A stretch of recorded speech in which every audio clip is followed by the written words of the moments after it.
Woman pikin dey the street dey hawk, still dem talk say make we no talk, but thank God say Mayegun don come. So my people make you loud, oh yo yo, Mayegun don come, oh yo yo. My people make you shout, oh yo yo, Mayegun don come, oh yo yo. Mayegun don come, man of the masses, oh yo yo, Mayegun don come, oh yo yo. Mayegun diary politico, oh yo yo. This man not dey off in mind.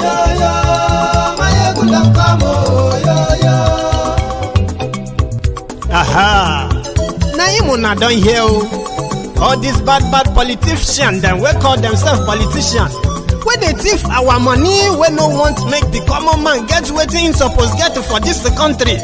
Una never hear something. Na go hear one. Mayegun, you go show una paper. Mayegun diary political.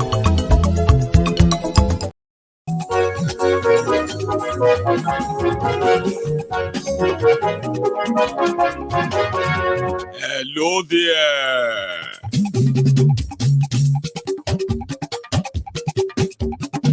Mayegun lamo do. Good morning to you, good afternoon to you, and good evening to you from wherever you are watching from. This is Mayegun Live.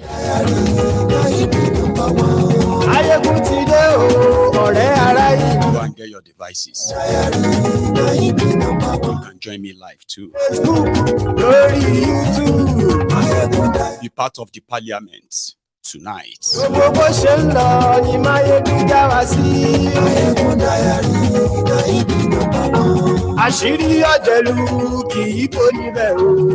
less than 12 hours,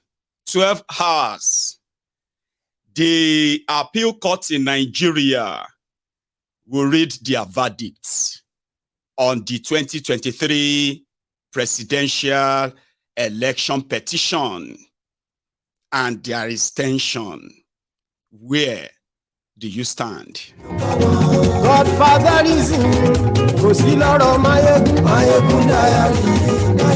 Kolu Jaga Bandit has left for India. Ladies and gentlemen, even though it seems that he wasn't expected.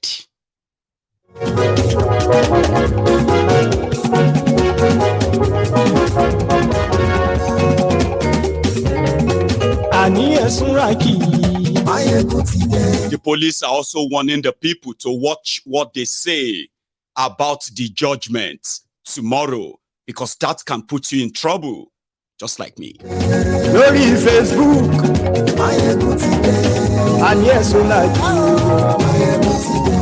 lórí YouTube. To be part of this, right?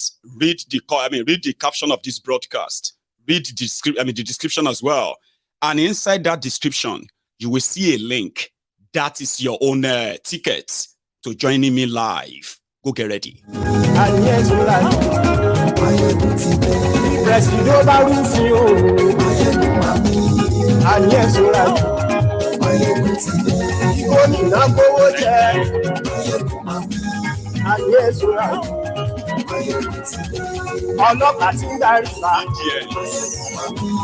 Gather here.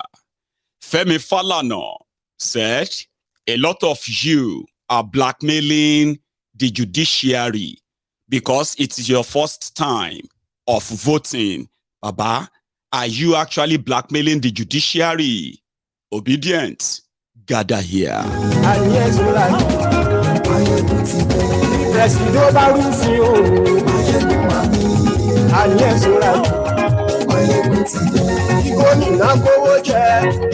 Eriodili left a sort of a coded message that didn't take long for a lot of you to catch on, and she left the country.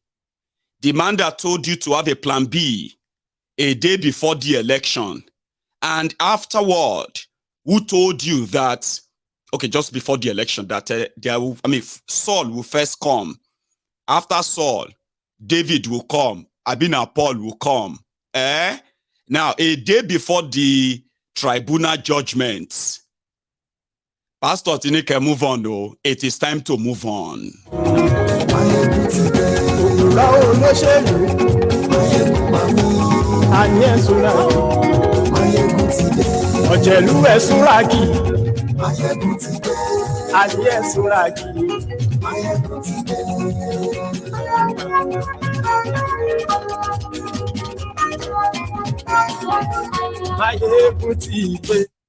Motideo. So good morning to you, good afternoon to you, and good evening to you from wherever you are watching from. This is Mayegun live, and it's going to be People's Parliament. For those who have participated before, this is your shot again to express your own views. Share them. It doesn't matter what the views are. Come on, share them with us, as everybody is now angling towards what would happen. What's going to happen tomorrow? There are people who are saying they are mobilizing, and if the verdict of the court goes against the Constitution of Nigeria, then there's going to be a showdown.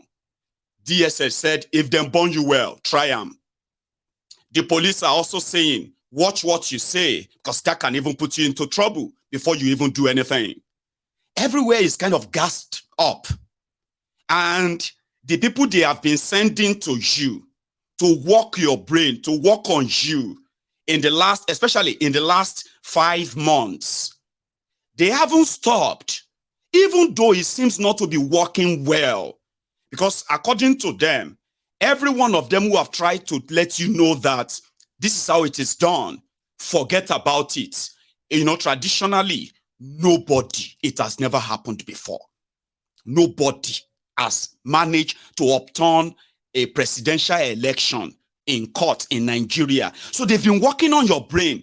When you are so adamant, stubborn, they started giving you names. Now they are now kind of gaslighting you to be the people who are now being claimed to be the possibly the aggressors now. So they say, well, if you are not going to accept the judge, if you don't accept cheating, or accept cheating in an election, okay, then you shouldn't try and bring the country. That was Miriodili, by the way. Then Pastor Paul Adefarasin, remember him? The one that told you about Saul coming before David. He has now come back to tell you, right, that God has told him that he shouldn't be asking or talking about the past. 2023 election is in the past. It is time to move on. And people got the message as well. Although his own supporters are saying, but he didn't mention elections now. He didn't mention anything like that. Say, we know that some of you are very slow. Sure you get. I don't want to fully call you Mumu. Sure you get. But look around you. Since they have been preaching this, their prosperity, they have been the one that have been prospering, buying this, buying that. His own children are not in Nigeria. 2 days before the election, he left Nigeria. He came back to tell you that Paul will come before David and whatever. Abi? So, but the people they are kind of preaching prosperity to. Look at them. Poverty capital of the world.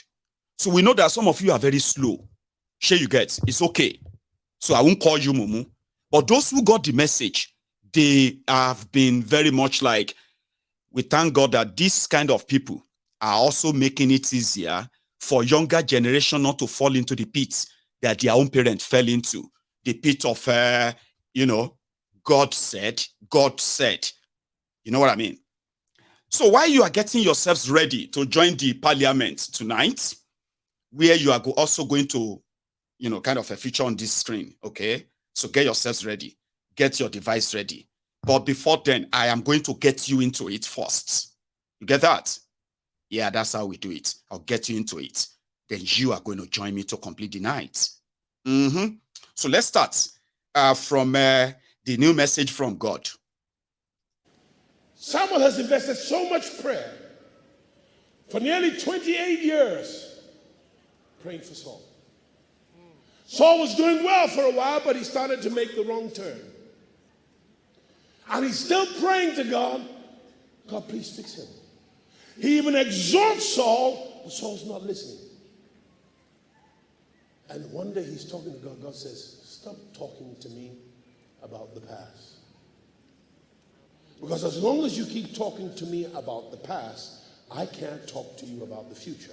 And even if I did, you wouldn't hear me because you are consumed with the past. But Saul is still on the throne. He's still past. And he might be on the throne for another 14 years, but he's still past. I don't have to use the throne to bring a king into play. I don't have to win a battle through the king. I can win it through a boy. So stop talking to me about what is past. Some of you are so attached to something in your yesterday, and you want closure from God. You want closure from Saul. You're not necessarily going to get closure. You must now learn how to move on without having to have closure. Because if you have to have closure, it means that you need an explanation from God. And if you have to have an explanation from God, it means that you don't really trust God. So you can walk away from pain and saying, God, I don't need anybody to explain. I don't need anybody to say sorry. I trust you to deal with it. My job is to move on. Do you understand that? Because some of you, you're fighting somebody, you're not talking to them because they haven't made closure. And you haven't had your chance to tell them how ugly, how nasty, how wicked they are, that how could they ever do that to you? I made up my mind a few days ago. I moved on. You can have your ugly ways about me. You can say all you want to say about me. You can toot and twerp and how did they say? Olofofo, amebo. If you say all you want to say, I don't have a beef with you. I've moved on. I've moved on. But the message came at the time, and it was using the same line of Saul. And Saul is still on the throne. And they said, yeah, he might be on the throne for 40 years. He didn't want to say he might be on the throne for 4 years. It was like, yeah, don't talk to me about the past. You need to move on. Let's talk about the future. That didn't go down well with a lot of people. All right. But again, before we delve fully into tonight, here is some new developments. Kalu has left Nigeria for India for G20 summit. Nigeria is not part of the G20 summit. Kalu is not one of the expected world leaders or leaders at the G20 summit. Kalu is expecting a judgment in the Court of Appeal, which is the Tribunal, tomorrow. Kalu is in India already when the whole program will not start until Saturday. So why would Kalu leave Nigeria at 4 a.m. in the morning and run away? Like some people are already saying, did he run away? Because what is therefore in India will not start until Saturday. The expected guests, journalists, and the rest of them are not expected until Friday. The real thing is on Saturday, and with the released picture of those expected, ladies and gentlemen, Kalu is not expected in India, but they actually have to send him there. Sure you get? And from the newspaper cutouts, why is Nigeria not part of G20 nations? G20 are like, top industrialized nations, 20 industrialized nations. Nigeria is not even one of them. Sure you get? So we don't have any of this anymore. So what is Kalu doing in India? Anyway, I'll show you. It don't land for India, Sha. And sincerely speaking, for those who are kind of being suspicious and saying things because of what's happening and the rest, right? You might be right, too. But here, where is that? I love that. Just to show, they have to add Indian sound to let us know that Indian Day India. Anyway, it is for a program that won't start until Saturday. But they can easily say, well, it went there early so that he can meet investors, he can meet this and that. They are even saying he's in India with 40 CEOs. You know them now. They go wound all of you with propaganda. Trust me. They say Kolu went with 5 government officials and 40 CEOs to go and bring business from India. Propaganda, lanje. Should be just yesterday, I was showing you the launching of a Lagos Metro line. You know that Lagos Metro line was supposed to be electricity. Electricity. It's not supposed to run on petrol or diesel or anything. Electricity. But 40 years ago, when Lateef Jakonde, as the governor of Lagos State, muted the idea and started the project called the Lagos Metro line, it was Bokwari that truncated it when the first military coup in Nigeria, or the first coup to overthrow the civilian, what you call it, the democratically elected government. Sure you get? And they stopped it 40 years ago. 20 years ago, Kolu Tifnumbu brought back the idea. And 14 years ago, which was, you can practically say, Fashola, they turned the sword for the first time and they started the construction for the Lagos Metro line. And they called it Blue Line and Red Line. In 2020 or 21 or thereabout, they announced that the Blue Line will start working, and Bokwari came to Lagos to launch it, to commission it. By 2022, last year, they announced again that it was going to start operation by December. Bokwari was going to launch it. That didn't happen. Then by May, or thereabout this year, 2023, Bokwari went to Lagos to commission the Blue Line, Red Line. But it wasn't working. It wasn't ready. All right? So yesterday, Sanwo-Iku took cameramen, journalists, and even the member of the public on the first ride, on the first metro line in Nigeria, happening in Lagos. Electrified. It should be electricity run. Now, after building track, importing the coaches, electric coaches, in all those cars on your track, they won't be like your regular train.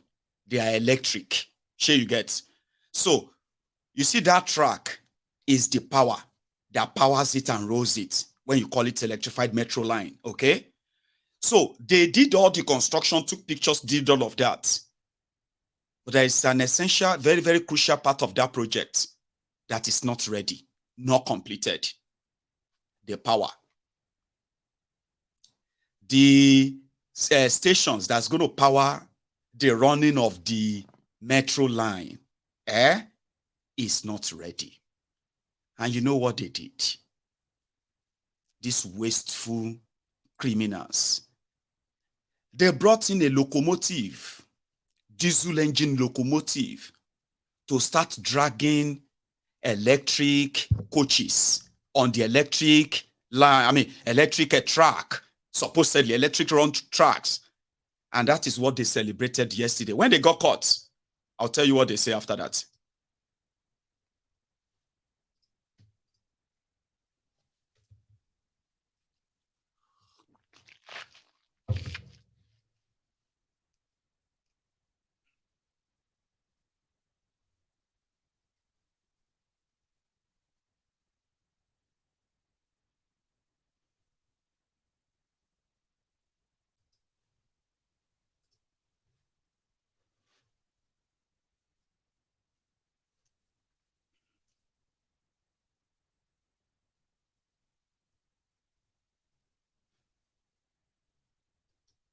See that?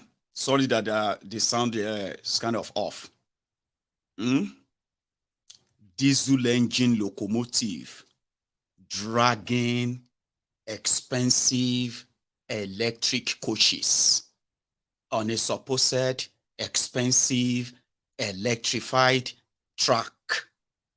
But what you know what they said when they were caught? They said, no. That is just going to be for 3 weeks. After 3 weeks, we will complete the station, the power station. Okay, that is going to actually make it work as planned. Why didn't you just complete the station? Complete all this power station, complete everything that should be completed.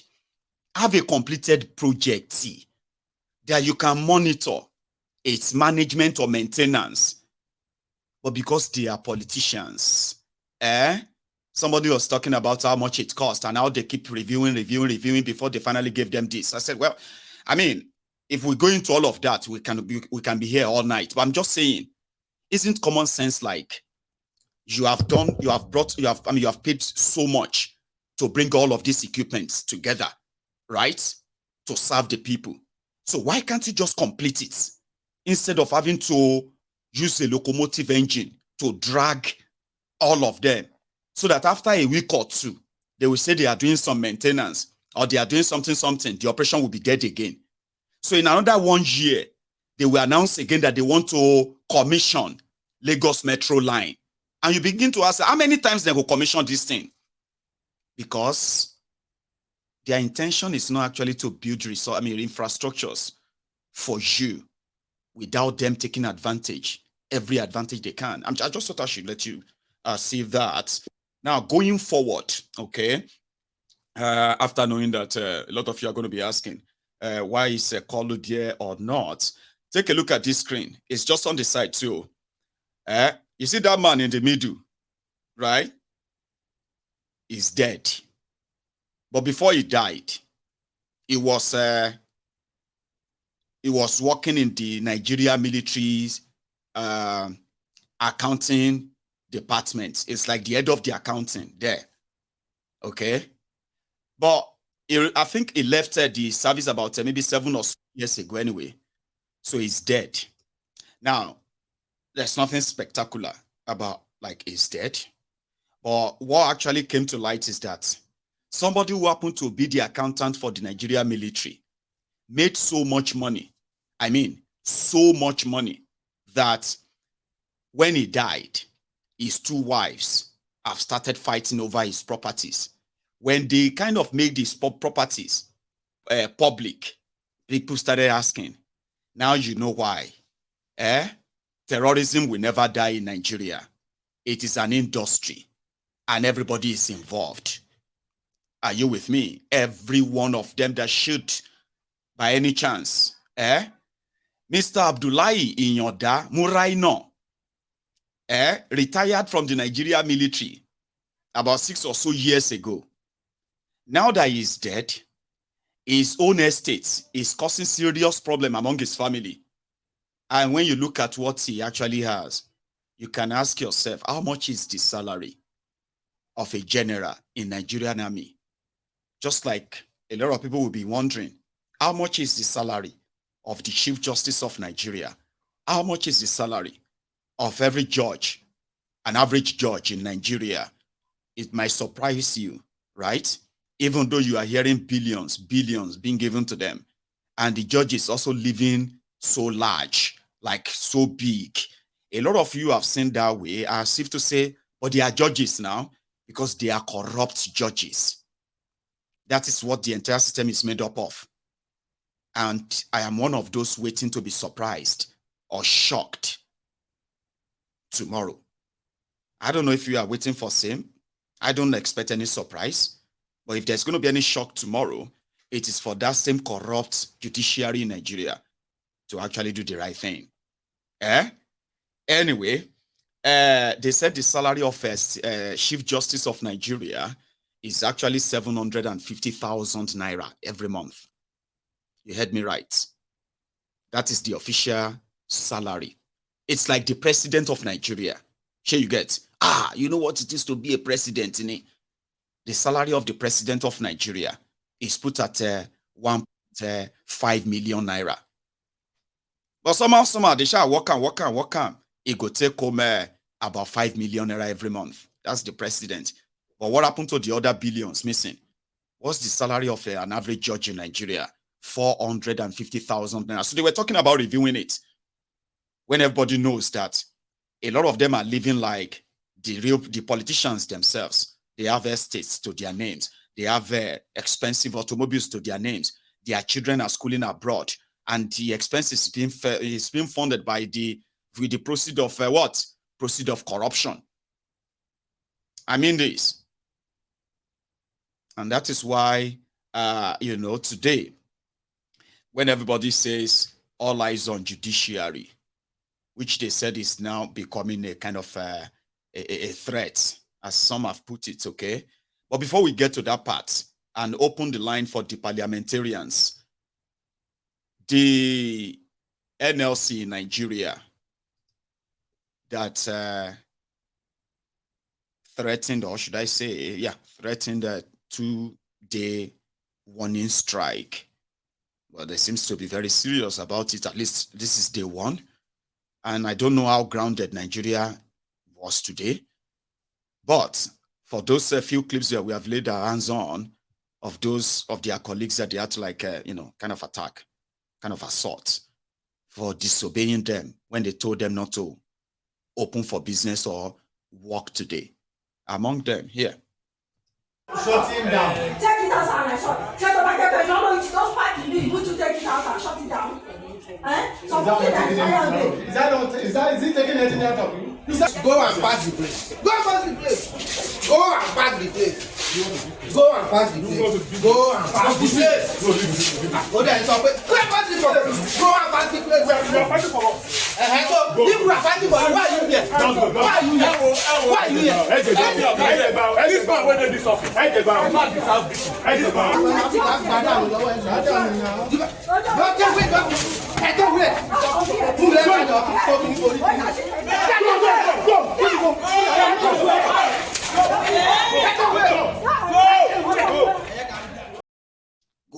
Go. We are fighting for you. But if we are fighting for you, why are you here? Go away.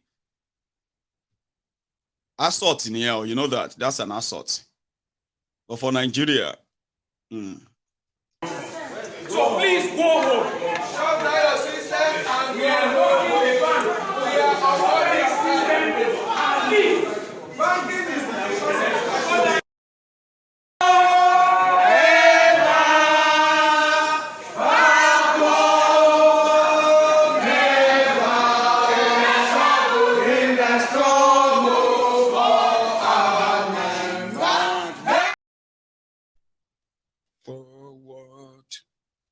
ever.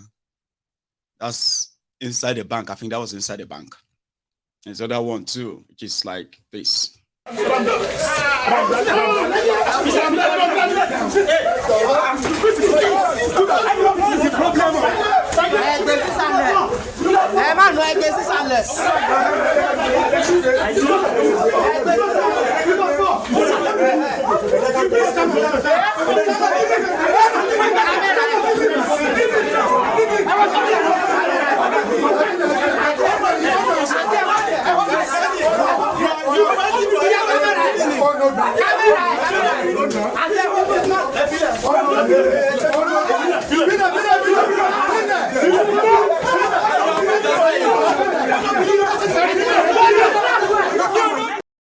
Somebody, Papa, you see that? We are fighting for you. And it is just day one. Tomorrow is day two. Tomorrow is also the day for the tribunal verdict. It's complex. Everybody just like, it's like everywhere just they go mad. Imagine, you driving somewhere around there, Benin, and right before you, this horde of young people shouting, "We will kill you if you find you. We will kill you if you find you." And then as you get closer, you can't see Kabaka. Won't you be wondering like, oh, this country, man, this country.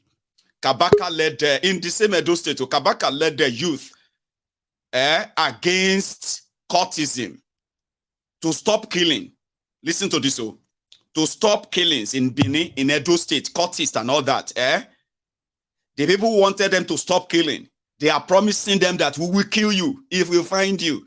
And if you say, the killing will just be like decided which one is the right killing.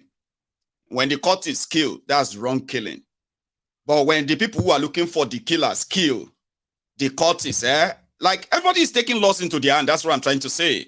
Like, how kind of would you be surprised or shocked, like inside your car or on the bike, and you see Kabaka say, if we find you,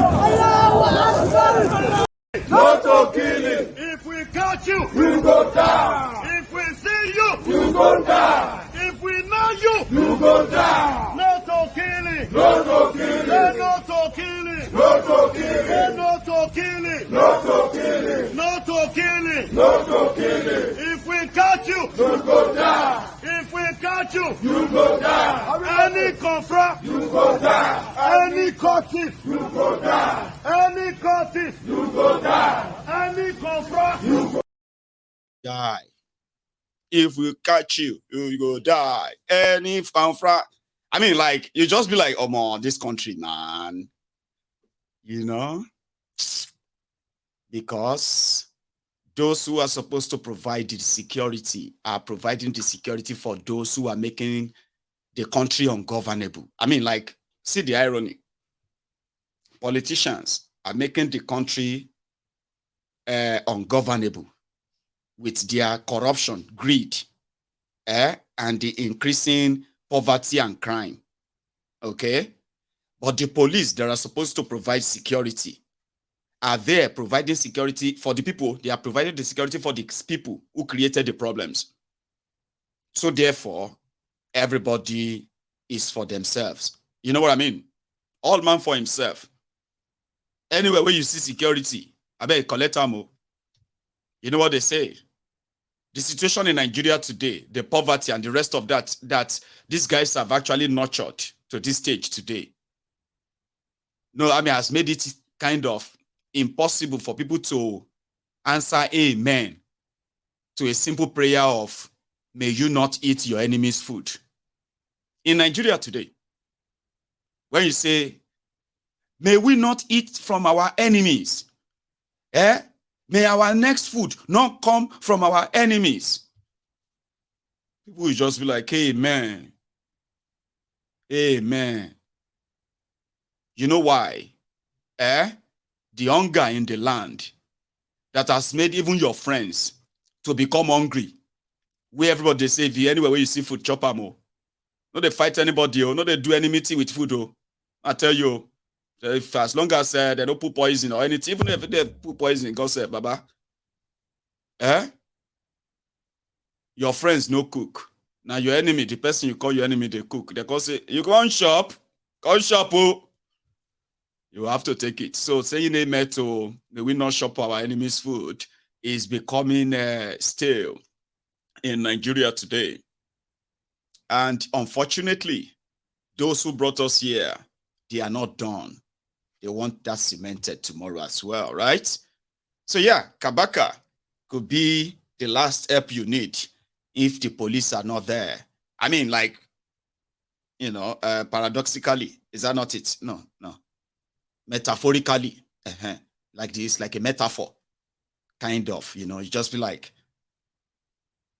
why should I get safety from a supposed outlaw when there is actually a constituted authority to provide that same legal protection for you? Then I'm like, okay, where is those police now? Where are those this or that now? It is what Nigeria has become. That's the point. And that's for Kabaka. Now, going forward, all right? I'll show you inside the courtroom tomorrow. I'll show you where everybody's getting ready. And you should join me too. I'm going to stream it live. I'm going to kind of find a platform to connect with. And I'm going to stream it live on Mayegun's Diary Political. But just a stop by to their courtroom.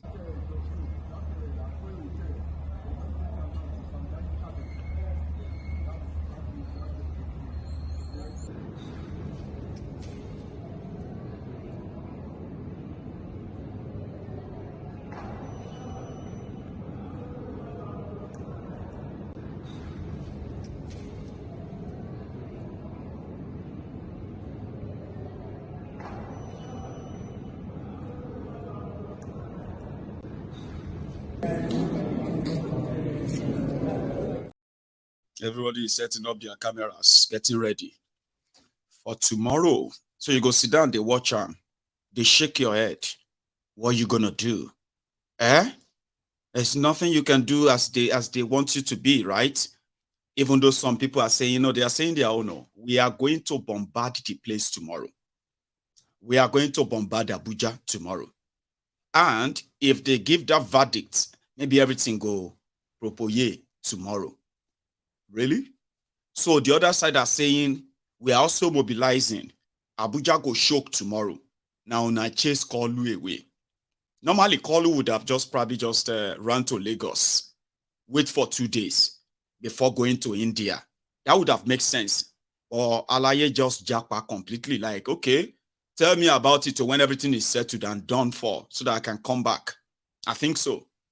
Others are saying, is there for medical. Don't always kind of tag everything medical. Sometimes, right, there is more to just going for medical this or that, okay?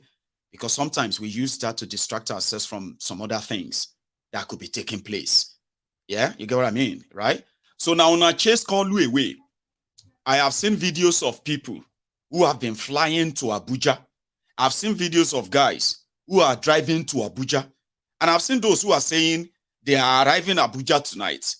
So you might be, as you are watching this Mayegun's Diary Political, you might begin to see videos of policemen or DSS harassing people or arresting people inside Abuja from tonight till tomorrow. Is a big showdown. But is it going to be at all? Right.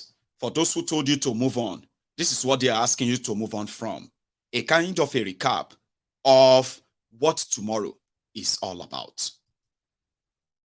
The Presidential Election Petition Tribunal will decide whether it will allow a person with forged certificates and criminal conviction to be the president against the Constitution. If the tribunal fails to disqualify Ahmed Tinubu, despite clear evidence of forgeries and criminal conviction, and disregards the Constitution, it destroys public integrity in Nigeria. The evidence before the tribunal is clear that a U.S. court convicted Bola Tinubu of drug offense and ordered him to forfeit a huge sum as fine. He also presented a fake certificate to INEC. The Constitution disqualifies from public office anyone convicted of a crime or who presents a fake certificate because these crimes undermine public integrity. Since 1999, a speaker, a Senate president, and a minister of finance have been removed from office because they presented fake certificates. None of these had criminal convictions, but presenting fake certificates was enough to remove them from office. Today, our country is overrun by criminality and forgery. The tribunal cannot continue to encourage crime. We cannot be a republic of fraud. Otherwise, we lose credit and reputation and become a criminal state where even judges themselves will be victims.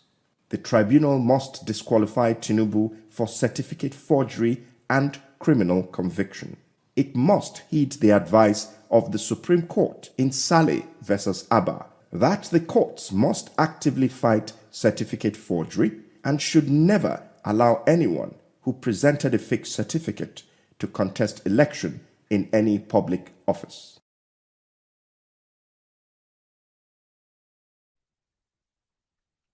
And that is just a fraction of a recap.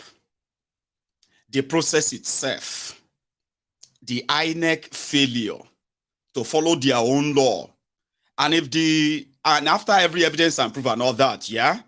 So a lot of people are wondering, what kind of technical problem is the court going to use tomorrow to throw out the case? Others are believing that traditionally, they are expected to do that, okay? Follow the norm, okay? Because to them, nobody has been able to prove election or electoral fraud or election rigging at the federal level before, as if to say we don't know. The courts behind all of that. Anyway, there are those who believe that, yes, fraud happened, okay? In Nigeria elections, okay, the best rigger wins. That's how they do it. Until it became a 3-horse race. It usually was 2-horse race. So this is what has brought about a dilemma, even to the courts or the courtists within the judiciary and the rest of the institutions in Nigeria. And to some other people. In fact, this also is helping the democracy of Nigeria. How? According to them, if you look at the contribution of the likes of Peter Obi to this democracy being practiced in Nigeria in the last 24 years, he has been one of those who have helped Nigerians to understand the complicated state of democracy, if you have to interpret it based on his own normal ethos and rules. Which means if the people actually comes first in everything in your law of democracy, their actions is supreme. And in 24 years, Peter Obi, who happened to be the person who made it somebody who changed the electoral calendar for the governorship elections in Nigeria. Also, the first person to also made it clear, made it possible, kind of like the pioneer of, if you get impeached, you can actually return back to power. It happened to him, right? And he did all of this through the same corrupt legal system. So to those who are kind of being optimistic about tomorrow, they are coming from that background of Peter Obi. To all of us who are traditionally very accustomed to the corrupt system at the federal level, we are coming from that background too, right?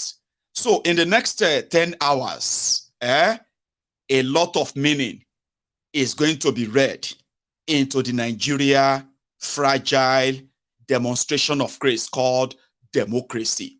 And that is also very much significant. I will make tomorrow a significant step to know if Nigeria dying demonstration of grace can be actually on a lifeline that we could say, okay, yeah, you can time it. We'll find out. Tabi? However, even somebody is telling you to move on, working on your brain and the rest, still from that same pulpit. Although we know that majority of those pastors in Nigeria, I'm not saying all of them, okay? Majority of them who have a sort of benefit that a rotten Nigeria, poor Nigeria, which further makes frustrated people to look for solution at their own different business centers called churches. They will align with the corrupt system. They will help them spread fear of what they will get if they challenge the status quo. But there are still others who are not completely pulpit bandits. We know them as pastorpreneurs, pulpit or pulpit bandits, and the rest of other names you might want to call them, right? We have seen some, and we have also seen those who have actually stood to speak their truth, right? Even if they are also part of the rotten system themselves or beneficiary of that rotten system, right? But when they sum up courage to speak out, they help those within their congregation who are finding it difficult to understand why things like this are happening around them, why things are being so difficult. When men of God, as you call them, comes clean, that's all they owe us. Not when you hide behind God said, and then begin to walk the brain of the people. Look at this Onoche. He's not my friend, okay?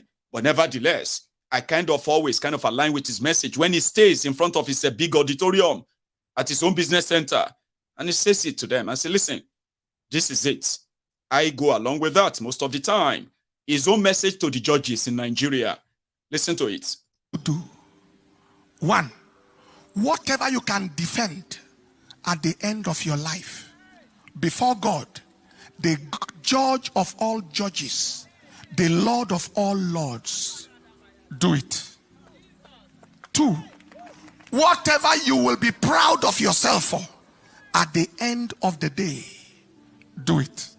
3, whatever your children and family can be proud of you for, at the end of the day, do it.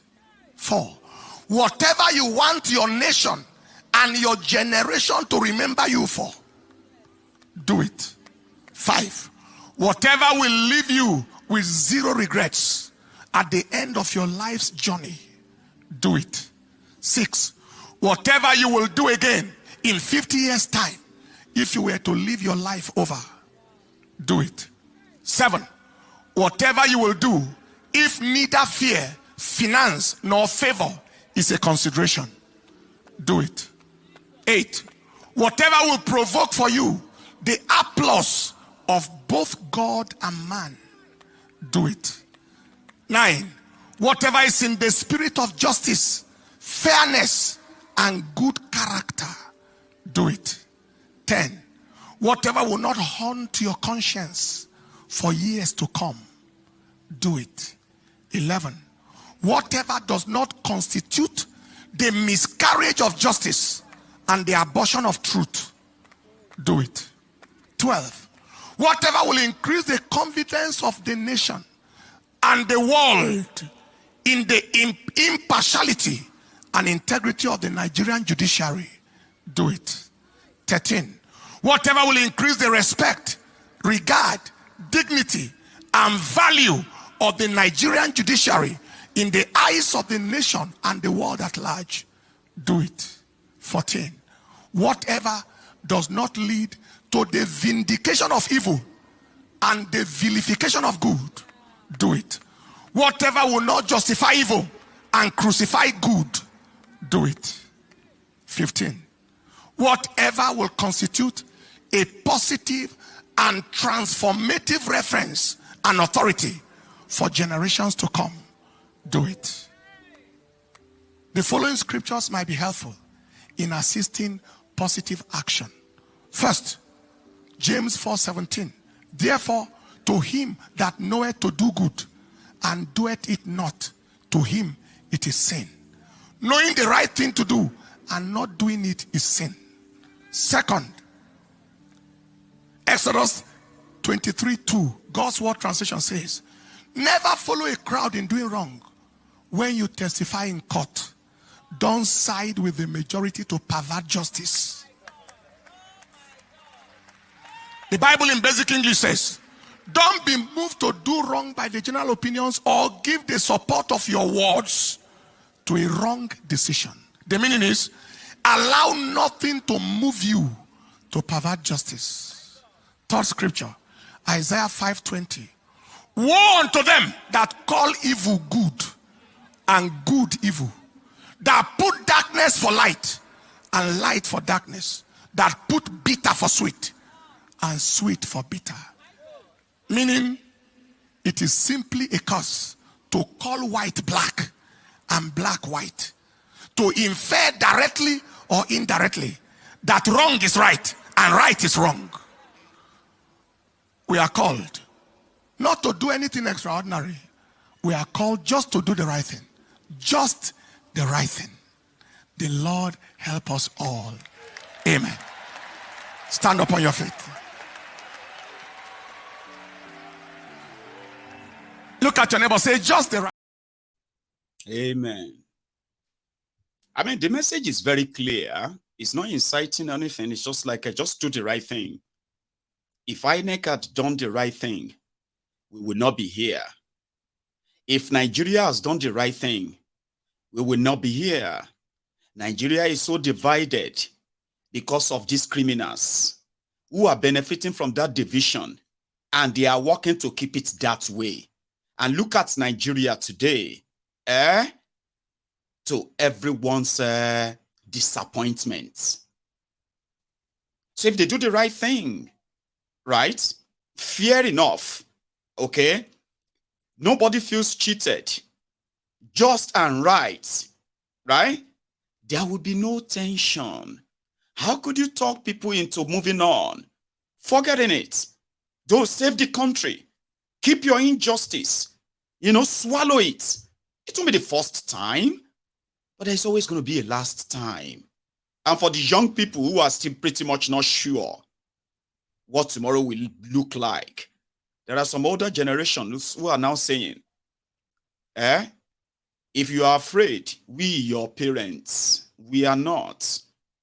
And if you don't know how to go about this, we do. Tomorrow, not tomorrow. I don't know your plan, but listen to this man. My name is Engineer Daniel Balarabe Gambo. I'm the National Coordinator of Concerned Stakeholders Forum. This is a forum that is created to bring around Nigerians that are concerned about the current trend or current situation we are confronted with respect to the governance structure and the governance of the people itself. We are flabbergasted, we are disturbed, we are worried because all is not well and will not be well until the right thing is done. I don't want to talk about what happened during the past election because everybody is aware that everything went wrong, from the uploading of results to the announcement of and declaring of the winner. And then now we are just about to get the verdict of the tribunal. We are very worried because from all that is being said in the social media and the mainstream media, it's like people have already preempted the judges that they are going to either declare Peter Tinubu as the winner, or they will cancel the election that we know who the rightly winner is and go into either a rerun or a total replay of the election. Nigerians, we are tired. Nigerians, we have had enough. If we look at what is happening around Nigeria and you see what are the triggers, they have not endured 1/10 of what we have passed through in the last, not just 8 years, the 16 years of PDP and the 8 years of APC, and what we are just going through within these 4 months that this government has come into power. Enough is enough. We want the truth, and we want to live by the truth, and we want to be governed by the truth. We have had enough. Enough of the lies, enough of the treasury, enough of the stealing, enough of the plundering of our commonwealth. Now it is time for Nigerians to take ownership of their own fate. We cannot continue to stand idle and allow ruffians and allow people who really shouldn't govern us be governing us. Please, Nigerians, we are concerned. A lot of us who are above the age of 60, who have seen what was in the 70s as pupils in primary school, as students in secondary school, know exactly that something is wrong. And we must correct that thing. Otherwise, we are at the threshold of being exterminated as citizens, as people out of the face of the earth. Because hunger is now in the land. People are dying because they don't have food to eat. People are now eating what they have, not balanced meal.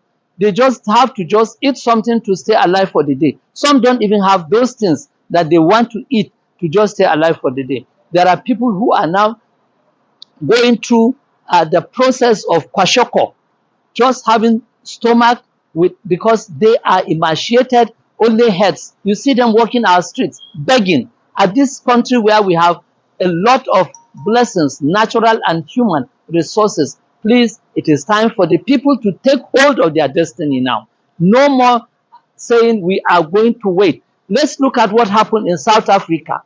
For them to take over South Africa, they had to come out and fight for their rights. Let's look at what happened in Rwanda. For them to be where they are today, they came out to fight. Let's look at Egypt. Let's look at Tunisia. Let's look at Algeria. Please, Nigerians, I'm calling upon us. We cannot sit idle. We cannot sit on the fence and expect the truth to prevail. We have to come out and fight for our rights to be able to get justice. Thank you.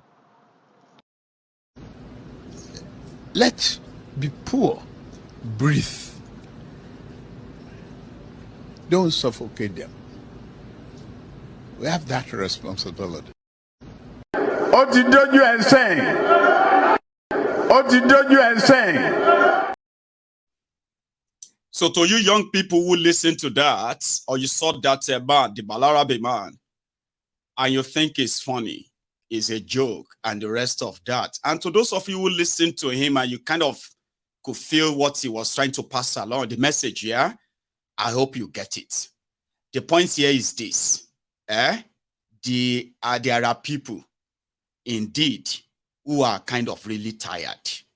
And with the way things are going, tomorrow is pregnant. I have my prediction. I told you that before. I have my own prediction. My prediction is that as they plan it, what do you call it? Everybody who have already preempted what they are going to say, like, you know, they're just going to be like, we knew it.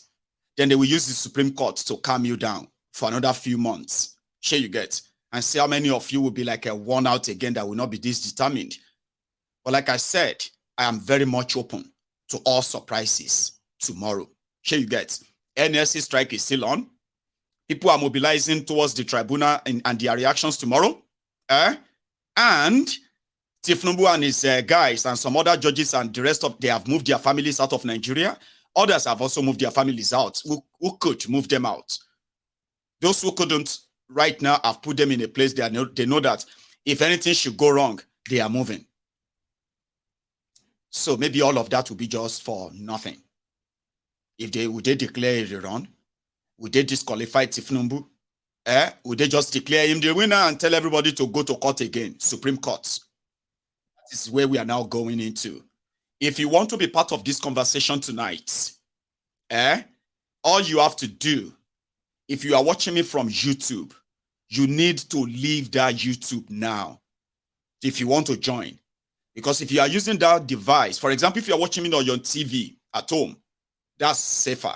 Just grab your device, your laptop, your tablet or your iPad, your phone. And I advise you, any device you want to use, I advise that you keep them in this position. Which is they call them? Horizontal. Don't, if you are using your phone to join me, don't join with your phone like this, like the normal phone. Here you get.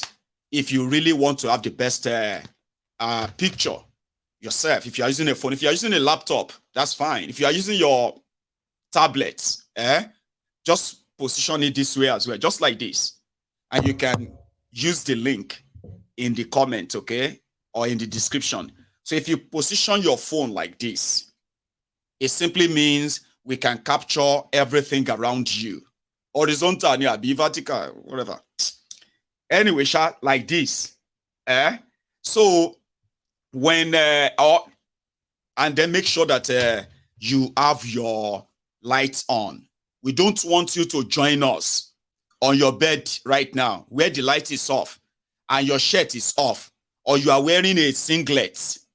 I will see you before I admit you, okay? So I won't admit you at all right? So then, yeah, your own expectation. I'm going to go make myself another extra tea. Use the link, join us, and let's have fun for tomorrow. Abi, don't go anywhere. I will be back.